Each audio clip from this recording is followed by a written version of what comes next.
Welcome back dear students. तो students, हमने कल जो टॉपिक किया था that was from the electrochemistry, और उम्मीद करता हूँ आपको वो पूरा टॉपिक क्लियर हो गया होगा अच्छे से। तो इससे भी काफ़ी ज़्यादा न्यूमेरिकल्स अराइज होते हैं जो कम्पिटिटिव में काफ़ी बार पूछे गए हैं, important numericals with this topic. आज आपके लिए मैं टॉपिक लेके आया हूँ। जैसे हमने प्रीवियस टॉपिक के न्यूमेरिकल साथ साथ में सॉल्व किए थे, तो let's try to solve this with me. अपना पेन और कॉपी को साथ में रखिए और सॉल्व करने की कोशिश करिए। So in this session we will discuss the numericals from conductance, conductivity, cell constant, Kohlrausch law, Faraday law, EMF, electrode potential, Nernst equation and electrochemical series. So these are very important topics and it is given in the master cadre syllabus as well. And tonight at 9:30 we will discuss the next unit after the electrochemistry, that is the general principles of extraction of the elements. तो ये सारा दिया हुआ है chemistry के syllabus में, ध्यान से देख लीजिएगा, वो भी हम कवर करेंगे। चलिए टाइम वेस्ट ना करते हुए मेरे साथ स्टार्ट करते हैं। First is the, if you can see here, the variation of the equivalent conductance versus the concentration of a strong electrolyte is correctly given in a plot. अब जो कंडक्टेंस होती है उसकी, जो इलेक्ट्रोलाइट जो होता है, एक स्ट्रॉन्ग होता है एक वीक होता है। स्ट्रॉन्ग इलेक्ट्रोलाइट होता है जो डिज़ोल्व हो जाता है, डेसोशिएट हो जाता है in the solvent liquid form में, और जो वीकली होता है एसोशिएट, उसको हम डेसोशिएट होता है, उसकी डेसोशिएशन कोएफिशिएंट कम होता है, उसको हम क्या कहते हैं, वीक इलेक्ट्रोलाइट। तो इनमें से 4 कर्व्स दी हुई हैं, ए, बी, सी एंड डी। तो इनमें से आपने बताना है भी कौन सी ऐसी कर्व है जो कि करेक्ट एक्सप्लेनेशन देती है for the conductance with the concentration. So for the strong electrolyte it is given here, it's answer is the C. ये आपने न्यूमेरिकल सेशन में किया था और जो एनसीईआरटी में डायग्राम भी बना हुआ है, अगर आपके ध्यान में हो तो। Next is which of the following solution has highest equivalence conductance. सबसे ज़्यादा कंडक्टेंस इनमें से जो 4 ऑप्शन है किसकी होगी? 0.01 molar NaCl, 0.05 normal molar NaCl, 0.005 molar NaCl, 0.02 molar NaCl। सो हाईएस्ट जो इक्विवेलेंट कंडक्टेंस है वो डिल्यूशन के ऊपर डिपेंड करती है। यानी अगर हम बात करें जितना हम डिज़ोल्व करेंगे उसकी अगर कंसंट्रेशन बढ़ेगी तो उसमें आयंस की कंसंट्रेशन बढ़ जाएगी, ठीक है ना, डेसोसिएशन कम होगी। तो इसमें जिसकी कंसंट्रेशन कम है उसकी कंडक्टेंस ज़्यादा होगी। तो इनमें से आपने नोट कर लीजिए, बताइए किसकी कंसंट्रेशन कम है। Very easy question. तो जो इक्विवेलेंट कंडक्टेंस की जो वैल्यू होती है for strong electrolyte decrease with increase the concentration. Concentration बढ़ाने से जो है उसकी कंडक्टेंस कम होती है। अब इसमें सबसे कम कंसंट्रेशन दिस 0.005 मोलर NaCl, तो इसलिए सबसे ज़्यादा कंडक्टेंस होगी ऑप्शन सी। उम्मीद करता हूँ आपको ये क्लियर हो गए होंगे 2 questions. Next question number 3 we have, I hope आपको पूरा क्लियरली विजिबल होगा ये पूरी screen. The resistance of 0.01 normal solution of an electrolyte AB। कोई इलेक्ट्रोलाइट दिया हुआ है AB और टेम्परेचर है 328 केल्विन। इसकी जो रेजिस्टेंस है 100 ओम है। Specific conductance of the solution, जिसका जो सेल कांस्टेंट दिया है 1 सेंटीमीटर इनवर्स। तो इसकी आपने जो स्पेसिफिक कंडक्टेंस निकालनी है, तो स्पेसिफिक कंडक्टेंस का फार्मूला यहाँ नोट कर लीजिए, मैंने आपको कराया था। इसमें क्या करना है, जो सेल कांस्टेंट है it is multiply by inverse of the resistance का 1 करके इसको मल्टीप्लाई करना है। तो आपका सेल कांस्टेंट क्या आ गया 1 और रेजिस्टेंस आ गई 100। तो इसकी जो स्पेसिफिक कंडक्टेंस क्या आएगी, इन्वर्स में चला जाएगा 10⁻⁻² ohm inverse centimetre inverse. This is the answer. तो बताइए इसमें किसका आंसर ये आ रहा है? You can give me answer easily. Ohm inverse and centimetre inverse भी साथ में लेना है। तो this is the correct answer. The unit of a cell constant, जो आपका सेल कांस्टेंट है उसकी यूनिट क्या होते हैं। अब सेल कांस्टेंट क्या होता है students, it is the L/A, length per unit area के हिसाब से जो सेल कांस्टेंट बनता है ये होता है सेंटीमीटर, ये होता है सेंटीमीटर स्क्वायर, सेंटीमीटर रह गया, it is the centimetre inverse, यहाँ पहले ही दिया हुआ। तो ऐसे हम इसकी यूनिट को निकालेंगे तो क्या आंसर आएगा आपका सेल कांस्टेंट का unit, centimetre inverse. This is the option C. तो ऐसे क्वेश्चंस इसमें आ सकते हैं, सिंपलेस्ट ऑप्शन ही आएंगे, मल्टीपल चॉइस क्वेश्चन, तो easily you can give answer. Next देखिए, the unit of conductivity of a solution. अब सोल्यूशन की जो कंडक्टिविटी है उसके क्या यूनिट बनते हैं। करिए इसको, कोशिश करिए मेरे साथ सॉल्व करने की। यूनिट्स ऑफ द कंडक्टिविटी, उसको स्पेसिफिक कंडक्टेंस भी कहते हैं इस कंडक्टिविटी को। तो करिए कोशिश, सॉल्व करिए इसको साथ में। तो वेरी इजी दिया हुआ है, ओहम इनवर्स, सेंटीमीटर इनवर्स। तो ये हमने यहाँ निकाला ही है, specific conductivity conductance that is the ohm inverse centimetre inverse, इसका भी यही आंसर आ जाएगा। नेक्स्ट है, which of the following curve gives the variation of the molar conductance with the concentration for acetic acid. जो आपका एसिटिक एसिड है student, that is a weak electrolyte. हमने कल इसके ऊपर चर्चा की थी काफ़ी, एनसीईआरटी में इसका डायग्राम बना था। तो इसमें बताइए ऐसा कौन सा डायग्राम है जो इसकी करेक्ट एक्सप्लेनेशन दे रहा है, ए, बी, सी या नॉन ऑफ दीज। दिमाग में दौड़ाइए इस कंसेप्ट को, जहाँ डायग्राम आपको दिया था ये। तो इसमें से कोई भी नहीं है, this is wrong, this is wrong, this is wrong, this is the correct option. क्योंकि उसमें जो एसिटिक एसिड का हम कर रहे थे तो उसकी जो प्लॉटेशन ऐसे बन रही थी, अगर आपको याद हो। तो इनमें से ऐसा कोई भी डायग्राम नहीं है जो उसको एक्सप्लेन करे। Thank you very much students. Next we have question number 7। According to the Kohlrausch law, जो कोरलाल्स का लॉ हमने कल आपको करवाया था study,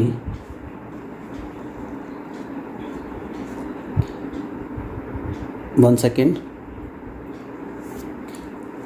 the limiting value of the molar conductivity, इसके ऊपर इन्फिनिटी डालते हैं, that is the limiting value of electrolyte, जिसका दिया है ए to be.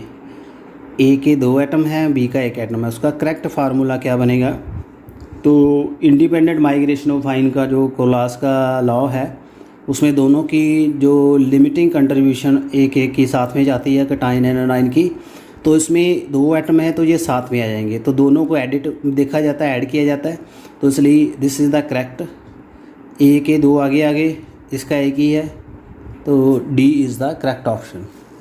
Next is the question number 8। देखिए ध्यान से, the value of the limiting जो आपकी कंडक्टिविटी है for ammonium chloride, sodium hydroxide, sodium chloride, उनकी दी हुई है साथ में, जो 3 वैल्यूज़ दी हैं, ohm inverse per equivalent centimetre square, this is for the conductivity. तो अभी बताइए वैल्यू ऑफ द जो लिमिटिंग कंडक्टिविटी है अमोनियम हाइड्रोक्साइड की आप कैसे फाइंड करोगे। तो this is given by the Kohlrausch law. Kohlrausch law का ऊपर फार्मूला दिया है। अब इसको कोशिश करिए करने की। तो आपने क्या करनी है, जो लिमिटिंग इसकी कंडक्टिविटी है फॉर द अमोनियम हाइड्रोक्साइड की निकालनी है। कैसे निकालोगे, हेयर फर्स्ट आप अमोनियम क्लोराइड लोगे, फिर आप लोगे साथ में सोडियम हाइड्रोक्साइड, फिर उसमें से माइनस करोगे वैल्यू ऑफ द NaCl। तो ऐसे ये आएगा, इन दोनों की वैल्यू ऐड हो जाएगी, सोडियम क्लोराइड की वैल्यू माइनस हो जाएगी। तो जो आपका अमोनियम क्लोराइड है उसकी वैल्यू है 149.7, सोडियम हाइड्रोक्साइड की वैल्यू है 248.1। इनको ऐड कर दीजिए और माइनस करिए सोडियम क्लोराइड की वैल्यू 126.4। तो करिए इसको सॉल्व मेरे साथ में। तो आपका जो आंसर आएगा 271.44 ohm centimetre square per equivalent. तो ऐसे इसकी जो मोलर इक्विवेलेंट कंडक्टेंस है, कंडक्टिविटी है, ऐसे आएगी। This is in accordance with the Kohlrausch law. और ये काफ़ी स्टूडेंट्स इंपॉर्टेंट न्यूमेरिकल्स है जो IIT का क्वेश्चन है जो आया हुआ है, तो इनके आने के चांसेस काफ़ी बड़े आते हैं। देखिए ध्यान से, इनमें कोई आपको डाउट है तो you can give me comment. और नेक्स्ट जो हमारा न्यूमेरिकल्स है, numerical number 9, this is also given here. जो मोलर कंडक्टेंस है HCl की, NaCl एंड सोडियम एसीटेट की दी हुई है value. Molar conductance of acetic acid की निकालिए, तो सेम ही कोलास लाएगा। इसकी जो मोलर कंडक्टेंस आपने निकालनी है फॉर एसिटिक एसिड क्या आएगी आपकी, HCl की पहले लीजिए, उसमें फिर सोडियम एसीटेट की वैल्यू ऐड कर दीजिए। ठीक है स्टूडेंट्स, एंड फिर माइनस करिए सोडियम क्लोराइड की। अभी मैं आपसे पूछना चाहता हूँ कि ये ऐसे कर क्यों रहे हैं, what is the reason for that. पहले इसको सॉल्व कर लीजिए फिर बताता हूँ। इसका आंसर आएगा 391 ओम इनवर्स सेंटीमीटर स्क्वायर पर मोल। अब मुझे बताइए ये कैसे इसका आंसर आ रहा है। देखिए आपने क्या करना है, एसिटिक एसिड इन दोनों को आपने ऐड कर लिया। ठीक है, ध्यान से देखिए, ऐड क्या कर लिया, जब इसको ऐड कर लिया तो आपके पास एसिटिक एसिड बन गया, NaCl भी बन गया। ठीक है, आपके पास क्लोराइड भी आ गया, सोडियम भी आ गया, साथ में जब यहाँ H ऐड हो गया तो ये एसिटिक एसिड बन गया। अब आपके पास sodium chloride and acetic acid इकट्ठे आ गए इसको ऐड करने से, तो इसलिए आपने सोडियम क्लोराइड को माइनस करना है। उम्मीद करता हूँ आपको समझ आया होगा। तो इसी वे में आपने अमोनियम हाइड्रोक्साइड का निकालना है।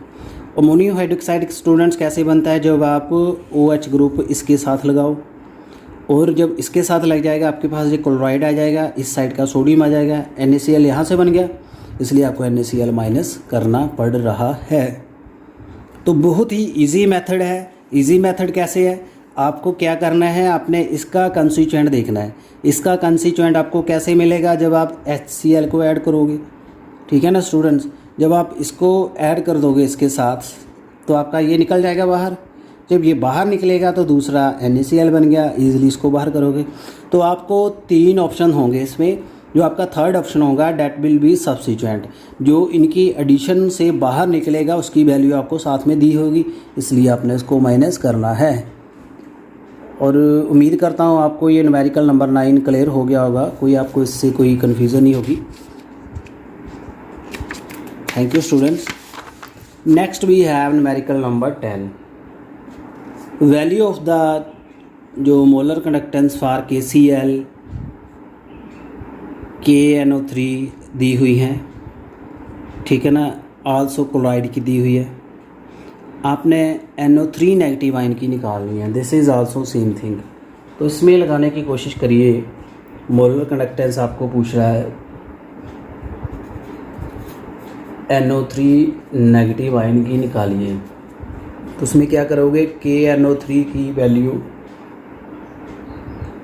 जो लिमिटिंग कंडक्टेंस की ऐड कर दीजिए, फिर उसमें से माइनस करिए वैल्यू KCl की, फिर आप ऐड करिए वैल्यू क्लोराइड की।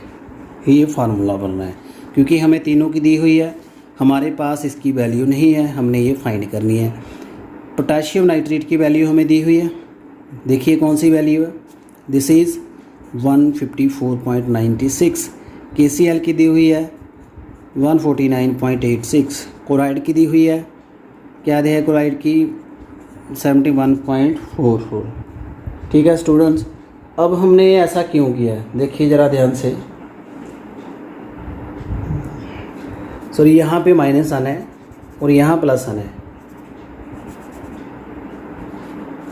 ठीक है, अब यहाँ माइनस क्यों आया, इनमें से आपने क्या किया, जो NO3 बच गया, फिर आपका ये माइनस होगा यहाँ KCl आपने बाहर निकाल दिया, तो इसको आपने एडिट में रखा, तो इस फॉर्म में आपका जो आंसर बनेगा 154.96 माइनस 140.49.86 प्लस 71.44। तो इसको जब आप सोल्व करोगे तो ये बनेगा 26.40 माइनस 149.86 तो ये आपका आंसर बन गया 76.54। तो आपका आंसर ये आएगा। उम्मीद करता हूँ आपको ये न्यूमेरिकल्स क्लियर हो गया होगा। This is for the Kohlrausch law. Next हमारे पास स्टूडेंट्स जो न्यूमेरिकल है that is 11 number. The quantity of the electricity required to liberate 0.01 gram equivalent of element at electrode. This is for the Faraday. ये Faraday का law आ गया electrolysis का, last में आपने किया था जब आपने इलेक्ट्रोलिटिक सेल के बारे में पढ़ा था। तो अब आप बताइए आपको कितना ज़्यादा यहाँ इलेक्ट्रिसिटी देनी पड़ेगी। तो आपको जैसे पता था 1 ग्राम के इक्विवेलेंट जब आपके पास हो तो आपको कितनी इलेक्ट्रिसिटी चाहिए, 96,500 कूलम इतनी चाहिए। आपके पास कितनी है, 0.01 ग्राम। इसके लिए आपने निकालनी है, तो इसके लिए कैसे निकालोगे, 96,500 को 0.01 से मल्टीप्लाई कर देना है। करिए इसको मल्टीप्लाई, 96,500 जब इसका पॉइंट हटाओगे तो नीचे क्या आ जाएगा, 100 कट कर गया। तो बताइए अब इसका आंसर क्या बनता है स्टूडेंट्स,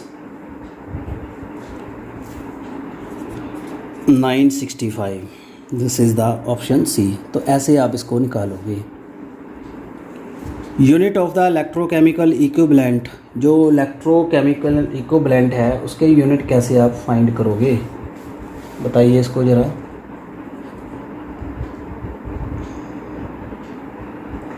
जो इलेक्ट्रोकेमिकल इक्विवेलेंट होता है उसका फार्मूला होता है Z=W/Q।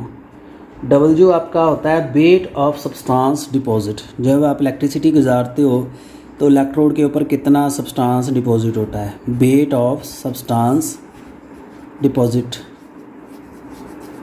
एंड क्या हुआ आपको पता ही है, quantity of the electricity, quantity of electricity. तो वेट एंड क्वांटिटी को देखिए, वेट आप लेते हो ग्राम में, तो इलेक्ट्रिसिटी आप जो लेते हो क्वांटिटी को करना हो तो कूलोम में लेते हो, तो ग्राम पर कूलोम आपका आंसर बन गया। This is option B. तो ऐसे अपने इलेक्ट्रोकेमिकल इक्विवेलेंट निकाल लेना है, that is the weight upon the quantity of the electricity. Next we have the numerical number 13। 1 faraday of the electricity will liberate 1 gram atom of metal from a solution. कौन सी metal के solution से 1 ग्राम जो atom remove करेगा, जो आपका 1 Faraday है।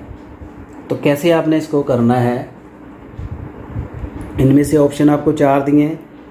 इनमें से आप पोटाशियम वाला ऑप्शन देखिए, पोटाशियम प्लस इलेक्ट्रॉन ऐड हुए 1 मोल 1 फैराडे कंसंट्रेशन के हिसाब से, तो क्या बन गया, पोटाशियम 1 मोल एंड 39 ग्राम, यानी 1 ग्राम एटम।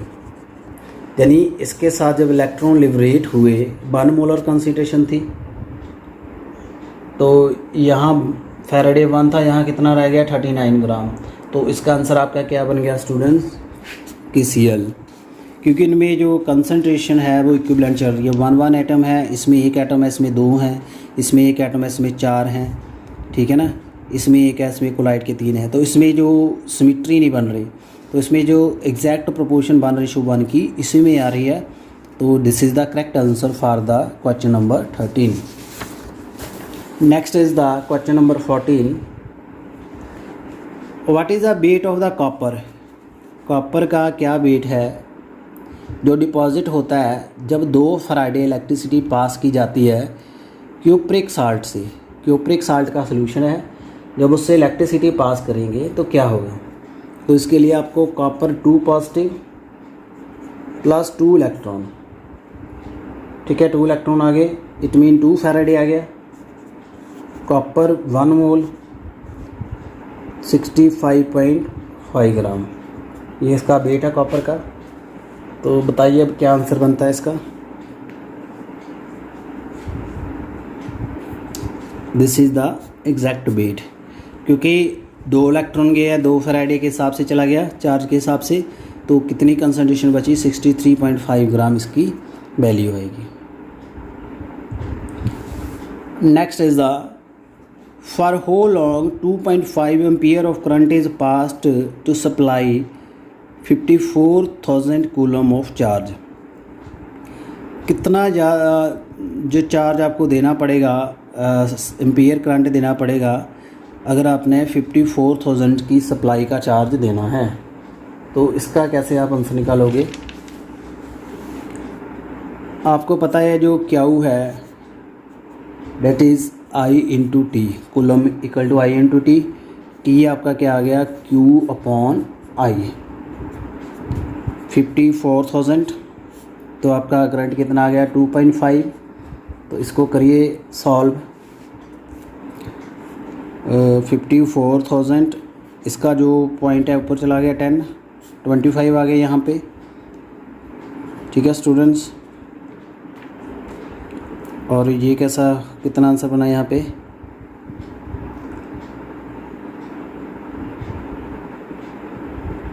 इसको डिवाइड करिए इसके साथ।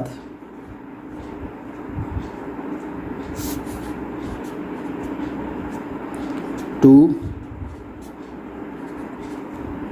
1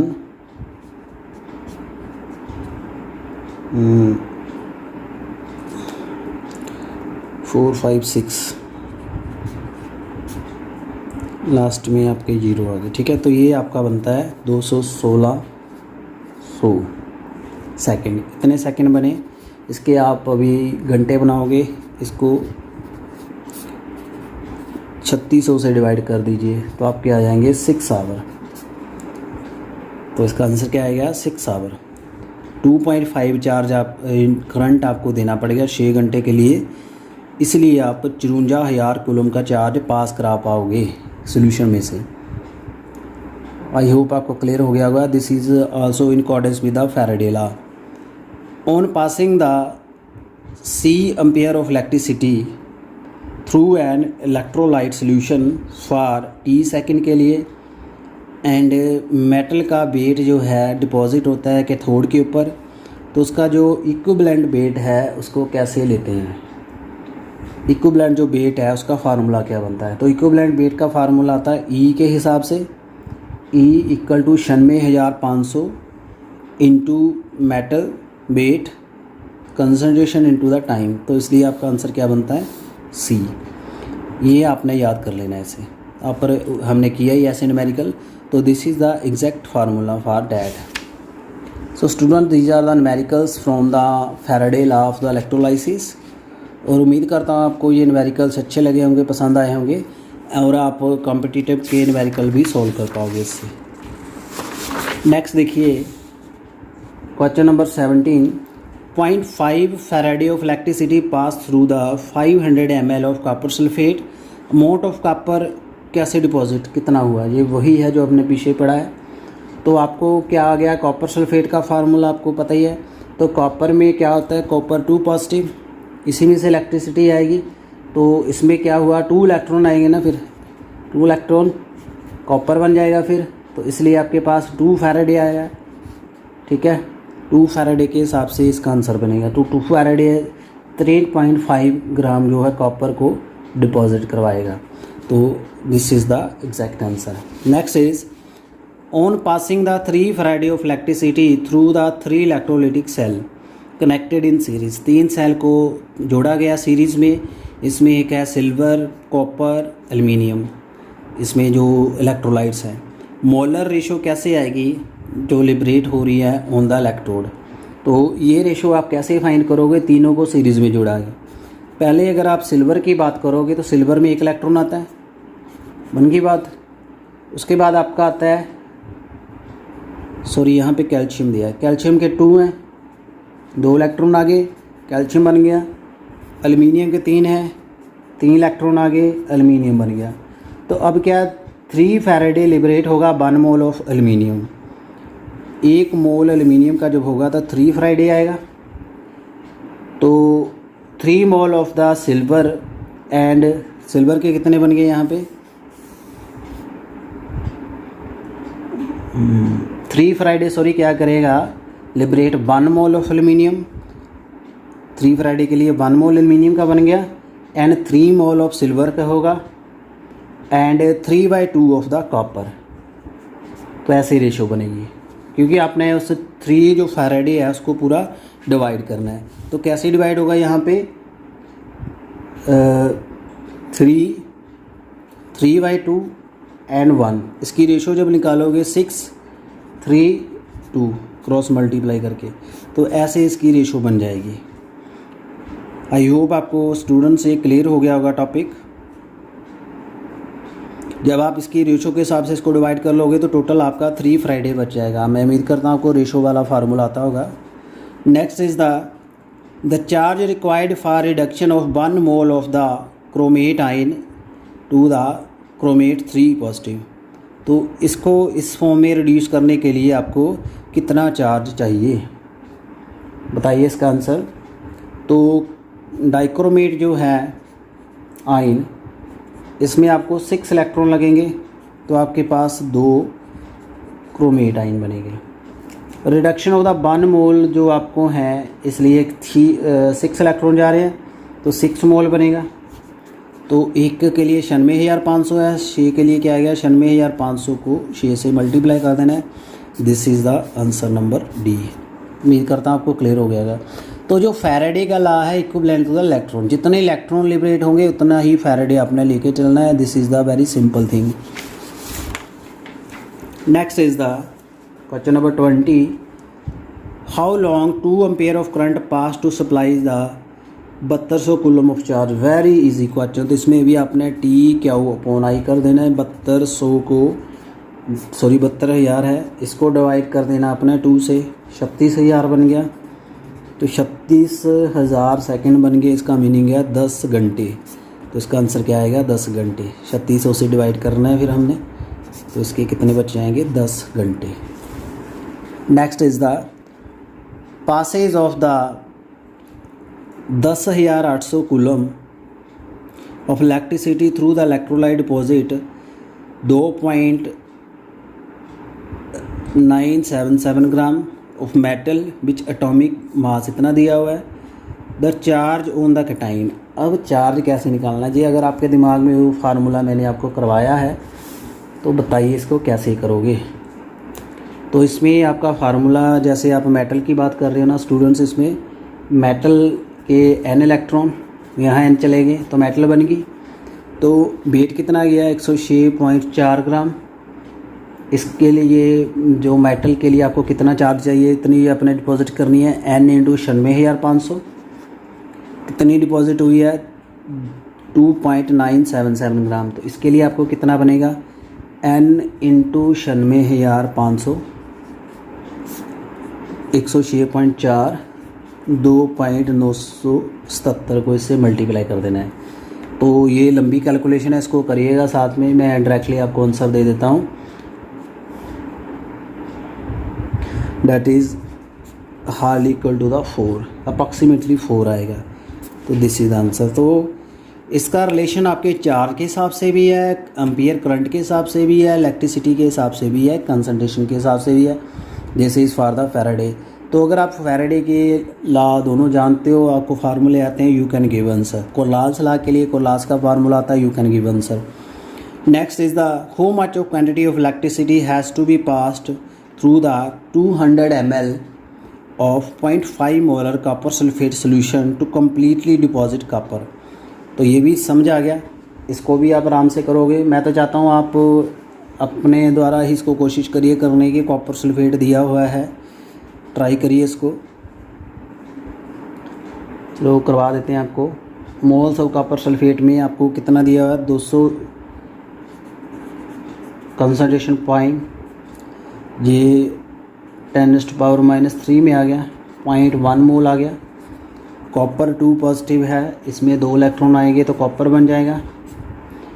तो इसमें 2 फैराडे आएगा ना, 96,500 से कर देगा, कंसंट्रेशन साथ में ले लिए। तो ये कितना आएगा, 2 × 96 50 कूलम। तो ऐसे इसको सॉल्व करेंगे। This is the correct answer. तो स्टूडेंट्स एक दूसरे से इंटरलेटेड ही हैं ये क्वेश्चन, ध्यान से करिए इनको। 1 Friday of electricity will liberate 1 gram of atom metal from the solution. 1 Friday दिया है तो 1 ग्राम मेटल किस में से करेगा ये, 23 क्वेश्चन देखिए। तो इसके लिए आप ट्राई करिए सिल्वर को। सिल्वर 1 पॉजिटिव है इसमें, तो इसमें इलेक्ट्रॉन निकल गया, इसमें 1 ही करेगा ना, क्योंकि इसमें कितनी है 2 है, इसमें 2 है, इसमें भी 2 है, तो उसके लिए 2 फैराडे चाहिए। बात कर रहा है 1 फैराडे की। मैंने आपको बताया था इलेक्ट्रॉन जितने निकलते उतना ही फैराडे है। एक electron equal to 1 mole, 1 Faraday आ गया, 1 ग्राम आ गया, 1 मोल आ गया। तो इसमें एग्जैक्ट आंसर यही बन रहा है, ऑप्शन डी, सिल्वर वाला। Loss of the electron is the oxidation the process at anode is. जब इलेक्ट्रॉन निकलते हैं उसको ऑक्सीडेशन कहते हैं। तो अनोड के ऊपर कौन सा प्रोसेस चलता है, that is the oxidation. The standard reduction potential of the lead and zinc electrode, इन दोनों का दिया हुआ है। ईएमएफ सेल जो हैं कैलकुलेट करनी है आपने, करिए ज़रा इसको। ये नर्स एडुकेशन वाला क्वेश्चन है, तो इसके लिए आप दोनों हाफ सेल है उसको आपने इक्वेशन ड्राइव करनी है। जिंक के लिए देखिए 2 इलेक्ट्रॉन लूज़ कर रहा है, तो 2 पॉजिटिव चार्ज आ रहा है। लेड जो है 2 इलेक्ट्रॉन ले रहा है, तो ये लेड एटम में कन्वर्ट हो रहा है। यहाँ रिएक्शन कंप्लीट करिए। Zinc 2 positive, zinc 2 positive and lead, यही बनी इक्वेशन। तो इसमें जो इलेक्ट्रोड पोटेंशियल है सेल का, स्टैंडर्ड इलेक्ट्रोड पोटेंशियल लेना है, उसमें से माइनस करना है 0.0951 log 2 हाफ सेल दे दिए, zinc positive and lead positive. यही इक्वेशन बनती है नर्सेट की। उम्मीद करता हूँ आपको समझ आ गया होगा। तो इसमें करिए क्या बनता है। यहाँ पे एक बन गया लेड वाला, एक बन गया आपका जिंक वाला। तो लेड वाला क्या आ गया, standard electrode for the lead minus standard electrode potential for the zinc. तो लेड वाला जो है आपके दूसरे नेगेटिव साइड पे है, एक पॉजिटिव साइड पे है। इधर आपका माइनस आ जाएगा, 126 वोल्ट दिया है, यहाँ तो अपने आप माइनस आता है, ये वोल्ट आ गया। ये कितना बन गया आपका, सॉल्व करिए इसको। प्लस प्लस हो गया, ये इधर आ गया, इसको यहाँ से माइनस कर दीजिए, ये बने आप 0.637 वोल्ट। ये आपका पोटेंशियल यहाँ पे बन गया। और आपके पास जो n है उसकी वैल्यू कितनी है, 2, नंबर ऑफ इलेक्ट्रॉन 2 ही जा रहे हैं। तो Zn2 पॉजिटिव जो है उसकी कंसंट्रेशन है 0.1 दी हुई है इसमें, और लेड 2 पॉजिटिव की कंसंट्रेशन है 1 दी हुई है। तो अब यहाँ पुट करिए इसको, वैल्यू जो है, जो आपकी वैल्यू कितनी आई, स्टैंडर्ड इलेक्ट्रो पोटेंशियल 0.637, इसको माइनस कर देना है 0.0, इस इक्वेशन में पुट किया, N2 ले लिया, लॉग में जिंक की कंसंट्रेशन है 0.1, लेड की कंसंट्रेशन है 1। तो इसको सॉल्व करिए साथ में, तो क्या बनेगा आपका 0.637 प्लस 0.059 590/2। तो इसको जब सॉल्व करोगे इट विज ग्रेटर 637 वोल्ट से ज़्यादा, तो ऐसे इसकी वैल्यू बनेगी। इसको जब सोल्व करोगे तो इससे इसकी वैल्यू इंक्रीज़ हो जाएगी। तो for that the answer is the C. तो स्टूडेंट्स ऐसे आपने कैलकुलेट करना है, ऐसे वैल्यू पुट करनी है। कितने इलेक्ट्रॉन ले रहे हैं, यहाँ 2 आएगा, जे इसकी नॉर्मल इक्वेशन दी हुई है। इसमें आपने पहले स्टैंडर्ड इलेक्ट्रोड पोटेंशियल निकाल लेना है, दोनों का वैल्यू दी होगी, नेगेटिव पॉजिटिव के हिसाब से निकाल लिया। फिर आपने यहाँ पुट करनी है वैल्यू, और यहाँ आपको कंसंट्रेशन पुट हो जाएगी। ईज़िली आप इसका आंसर कर पाओगे। देखने में टफ लगता है, बट अगर आप इसको टेक्निकली समझ के करोगे तो आपको बहुत ही आसानी से इसके आंसर करने में आसानी हो जाएगी। नेक्स्ट देखिए, from the 26, which of the following reaction occur at the cathode during the recharging of the lead storage battery. जब लेड स्टोरेज बैटरी को चार्ज करते तो कौन सी रिएक्शन चलती है कैथोड के ऊपर, मैंने बताया था। तो अगर आपके दिमाग में होगा तो ये रिएक्शन चलती है, इलेक्ट्रॉन पास करवाने हैं उसमें से, तो ऐसे रिएक्शन चलेगी। फ्यूल सेल की एग्जांपल है hydrogen oxygen cell, this is the fuel cell. For the electrochemical cell ये दिया हुआ है, ओवरऑल जो सेल रिएक्शन है वो क्या बनती है, this is the silver chloride silver chloride, ऐसे ओवरऑल रिएक्शन ये बन जाती है। This is the correct answer for that. Electrical potential of the cell is an, electrical potential है सेल का वो क्या है, it is extensive property, intensive है, अंदर की प्रॉपर्टी है। Which of the following solution can be safely stored in the copper vessel, copper के वेसल में इनमें से कौन सा सोल्यूशन रख सकते हो, that is the zinc sulphate, क्योंकि इट इज़ सल्फेट आयन जो है इसके साथ एसोसिएटेड है ऑलरेडी, तो आराम से वो रह पाएगा। नेक्स्ट एजुकेशन जो है dependence of the electrode potential on the concentration, कौन सी इक्वेशन देती है, हमने पीछे ही किया न्यूमेरिकल, तो इसको आप सॉल्व कर पाओगे। दिस इज़ द इक्वेशन, ये इक्वेशन एग्जैक्ट है फॉर द नेक्स्ट इक्वेशन, याद कर लीजिए इसको।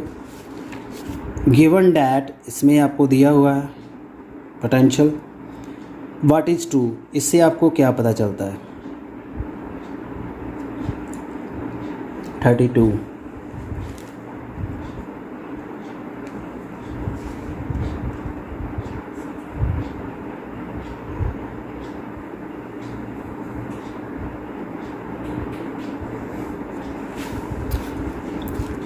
इस इक्वेशन से हमें पता चलता है जो आयोडीन नेगेटिव आयन है will able to reduce the bromine, bromine reduce हो रहा है, ब्रोमीन के जो है उसमें इलेक्ट्रॉन ऐड हो रहे हैं, क्योंकि जो रिडक्शन पोटेंशियल है उसका डिफरेंस यहाँ आ रहा है, इसमें एक से कम है, इसमें एक है। ईएमएफ द इलेक्ट्रोकेमिकल सेल जो है पॉजिटिव होता है जब जो फ्री एनर्जी है रिएक्शन की क्या होगी, less than zero, this is the answer, क्योंकि आपके पास इक्वेशन गिब्स एनर्जी की जो इससे रेलेवेंट है that is F E note, this is the equation. तो आपने सेल का जो ईएमएफ पॉजिटिव कब लेना है, जब इसकी वैल्यू कम आएगी तो ये पॉजिटिव हो जाएगा, तो इसका आंसर बी आता है। नेक्स्ट इज़ द, ये कंसंट्रेशन दी हुई है, इसमें ईएमएफ आपकी क्या आएगी 34 का, देखिए ज़रा,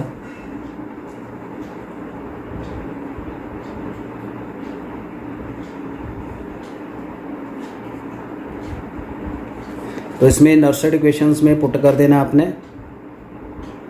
1 मोलर दोनों में दी हुई है,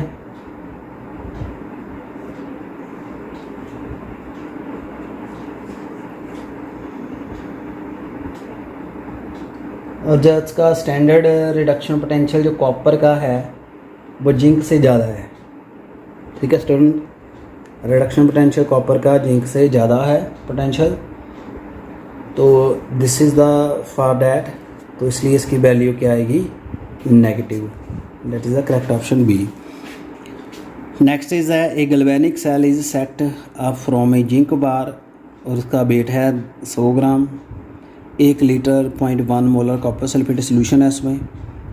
how long would the cell run it assume to deliver the study current 1 ampere, 1 ampere current देना है तो कितना टाइम इसको रन करने में लगेगा, कितने टाइम ये पूरा प्रोसेस चलेगा।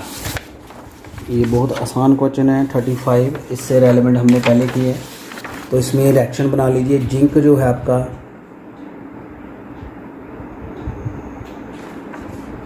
Plus copper, zinc 2 positive, copper जो है कॉपर 2 पॉजिटिव, कॉपर इसमें लिमिटिंग एजेंट है। अब जो चार्ज फ्लो हो रहा है for the reduction of the 1 mole of copper, 1 मोल को रिड्यूस करना है, तो 2 पॉजिटिव आ गया, इसमें 2 इलेक्ट्रॉन आ रहे हैं, तो इसमें आएगा 2 फैराडे 500, तो इसमें टाइम के हिसाब से चलना है।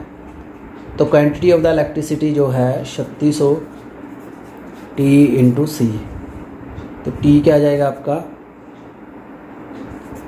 96,500, 3600 से डिवाइड कर देना है, तो इसको यहाँ लिखा है 2 96,500, तो यहाँ से आपने टी की वैल्यू निकाल देनी है, ठीक है। 1 मोल दिया है, कंसंट्रेशन 1 मोल आएगी, तो इसको करोगे 53.61 आवर, ऐसे आप इसको फाइंड आउट कर पाओगे, तो इसका आंसर क्या बनेगा आपका 53.6 आवर। ये हमने पहले ही इसके न्यूमेरिकल कर लिए। Oxidation potential of the hydrogen electrode will be greater than the zero, कब होगा, जब partial pressure of the hydrogen gas is 2 atm, जब 2 atm पार्शियल प्रेशर होगा गैस का तब ये होगा, क्योंकि जो स्टैंडर्ड हाइड्रोजन इलेक्ट्रोपोटेंशियल है उसमें गैस होती है 1 atm प्रेशर पे। EMF of the cell is related to the equilibrium constant, क्या फार्मूला है, दिस इज़ द, ये आपको कल करवाया था मैंने। The correct relationship between the Gibbs free energy and EMF, ये भी हमने पीछे किया है, this is the correct answer. ये रिएक्शन दी हुई है, इसमें कॉन्फिशेंट दिया हुआ है, तो स्टैंडर्ड जो इलेक्ट्रोड पोटेंशियल है वो क्या आएगा। 39 देखिए ध्यान से,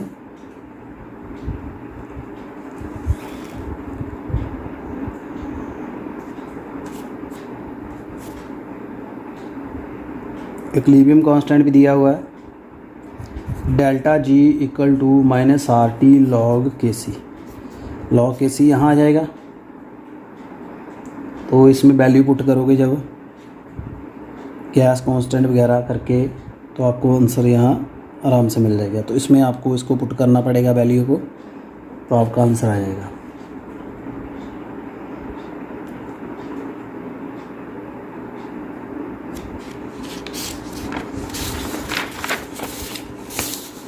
Next we have,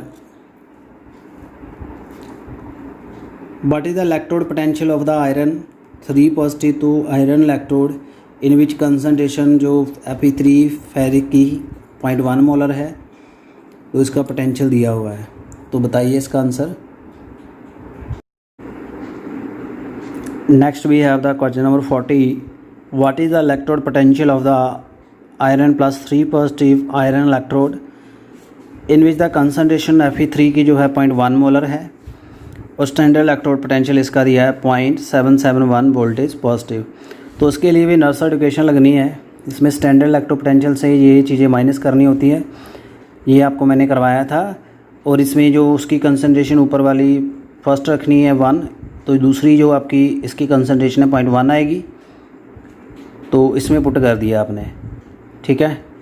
तो इसको जब आप सॉल्व करोगे तो आपकी यहाँ इसकी वैल्यू आ जाएगी।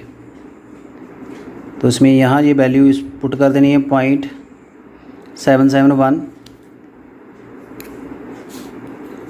ये पुट की है वैल्यू यहाँ से, इनमें से ये वैल्यू ले ली, इसका लॉग ले लेना। जब यानी इसको सॉल्व कर लोगे पूरे को, तो आपका आंसर क्या बनेगा 0.75 पॉजिटिव में। तो this is the correct answer for that.